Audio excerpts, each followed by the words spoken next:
All right, so today's deep dive takes us straight to AI, to the cutting edge.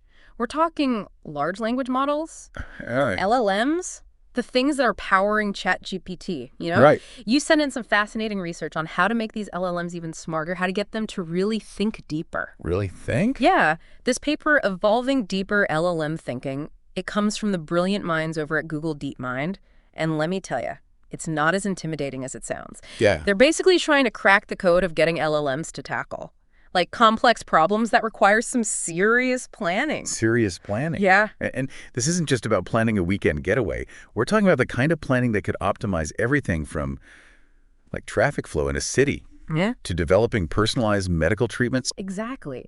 The paper lays out this really cool method they've developed called mind evolution. It's kind of like setting up a competition where the LLM, it generates a bunch of different ideas, and then those ideas are tested against specific rules. The best ones get to reproduce to create even better solutions. And this process keeps repeating until, bam, you get a solution that's way more sophisticated than anything you'd get from just asking an LLM to plan something in one go. Yeah, you're not just like picking the best idea out of the bunch. Right. You're taking like the best parts of multiple ideas Yes. and combining them to create something entirely new. It's almost like a Yeah. genetic algorithm for problem solving. Okay, I'm hooked. Wow. So how did they actually put mind evolution to the test? What kind of planning problems did they throw at it? Well, the researchers focused on three main challenges: trip planning, meeting scheduling, and then this really intriguing one, they call it speg poet. Yeah, trip planning and meeting scheduling. Those might seem pretty straightforward, but even those can get incredibly complex when you start adding in real-world constraints, like budgets, travel times, Yeah. a dozen people's busy schedules. Right, and that's where mind evolution really shines. It's able to juggle all those different variables and come up with solutions that are not only feasible, but also surprisingly creative. But steg poet, that's where things get really interesting. Imagine trying to hide a secret message in a poem, like sneaking in a code or a sequence of numbers without making it obvious. The researchers actually gave their LLM the task of hiding a sequence of numbers, 10, 20, 30, and so on, in a playful Shel Silverstein-esque poem about walking. Can you picture trying to do that? Honestly, my brain is already hurting just thinking about it. It's a surprisingly difficult task because humans are so good at picking up on patterns and subtle meanings in language. Sneaking something past our radar is a true test of an LLM's ability to think strategically and creatively. So how did the LLM even approach this? Did it just spit out a poem with hidden numbers like magic? Not quite. Remember, this is all about mind evolution. So the LLM starts by generating a bunch of different poems with the hidden message. Then comes the crucial part. Each poem is evaluated by a program that acts like a code breaker. Wait, so there's actually a program that's trying to crack the code and see if the LLM successfully hid the message. Exactly. And if the program can easily decipher the message, the poem gets a low score. But if the message is well hidden, the poem gets a higher score. And that LLM gets to reproduce and generate even better poems. Okay, that makes sense. It's like a constant back and forth between the LLM trying to hide the message and the evaluator trying to find it. So how did they do? Did mind evolution actually manage to create poems that could fool a human reader? The results were pretty remarkable. Yeah. In many cases. Mind evolution was able to generate poems that hid the message so well that even a human reader wouldn't suspect a thing. It's a testament to how this method can push LLMs to think in entirely new ways. Wow, that's incredible. But before we get too carried away with poems and secret codes, let's bring it back to those other planning tasks. How did mind evolution stack up against other methods when it came to trip planning and meeting scheduling? So we know that mind evolution did incredibly well with that tricky steg poet challenge. But I'm really curious to hear more about how it tackled, those more practical planning tasks, like trip planning and meeting scheduling. Those are things we all grapple with in real life, right? Absolutely. And it's those real-world constraints that make these problems so challenging for AI. Think about it. When you're planning a trip, you have to consider things like your budget, your travel dates, the places you want to visit. And all those factors can interact in complex ways. Right, like if you're on a tight budget, you might have to sacrifice seeing certain destinations or traveling during peak season. Exactly. And with meeting scheduling, it gets even more complicated. You have to coordinate multiple people's availability, taking into account time zones, meeting lengths, and even individual preferences for meeting times.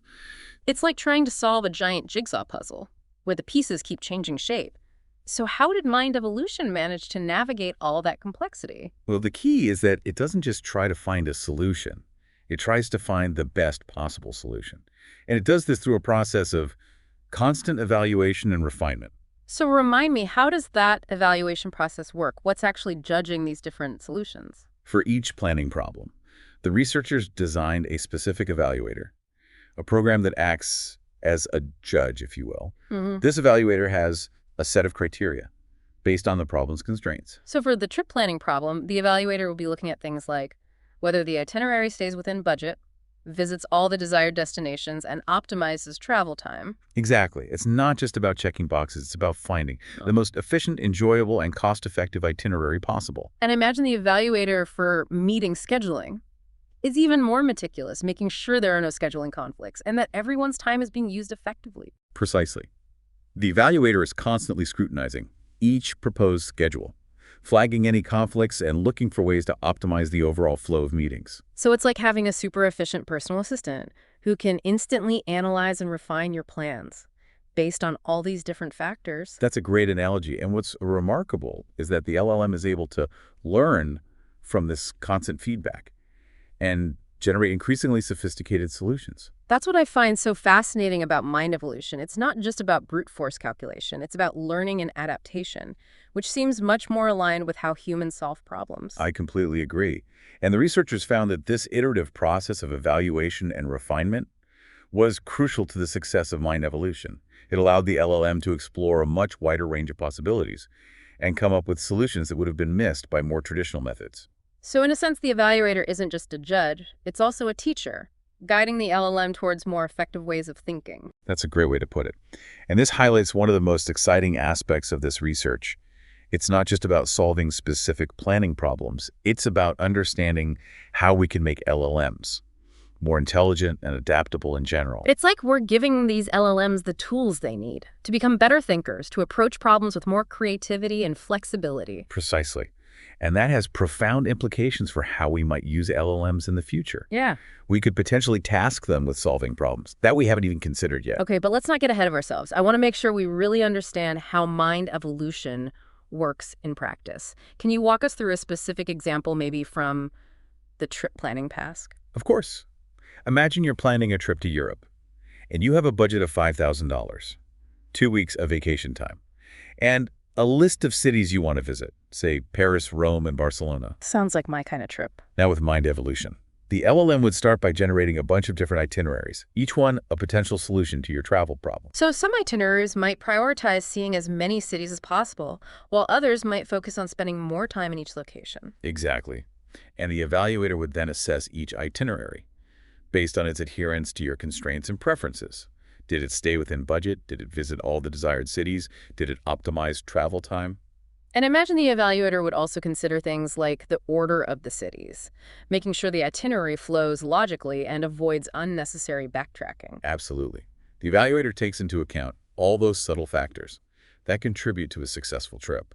So as the LLM generates more and more itineraries, the evaluator is constantly providing feedback, helping the LLM to refine its understanding of what makes a good trip plan. Exactly. And over time, the LLM starts to learn which strategies are most effective. It might discover that taking overnight trains can save money, or that visiting certain cities during the off-season can offer better value. It's like the LLM is developing a kind of travel expertise through this iterative process. That's a great way to put it. And what's remarkable is that this expertise isn't programmed into the LLM. It's learned through the process of mind evolution. This is all so fascinating, but I can't help but wonder if there are any limitations to this approach. Is there anything that mind evolution can't do? That's a great question. It's important to remember that mind evolution, like any AI technique, has its limitations. It's not a magic solution that can solve every problem. Sure. One of the key limitations of that mind evolution relies heavily on having a good evaluator. The evaluator, remember, is that program that judges how well the LLM is doing.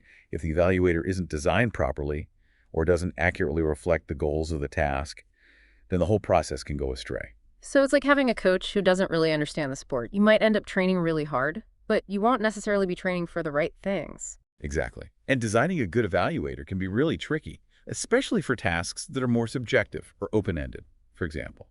How do you create an evaluator that can judge the quality of a piece of creative writing or the persuasiveness of an argument? That makes sense. And it seems like the more complex the task, the harder it is to create an evaluator that can capture all the nuances. Absolutely. And this is an area where more research is needed. We need to develop better methods for designing and evaluating evaluators so we can be confident that mind evolution is being used effectively.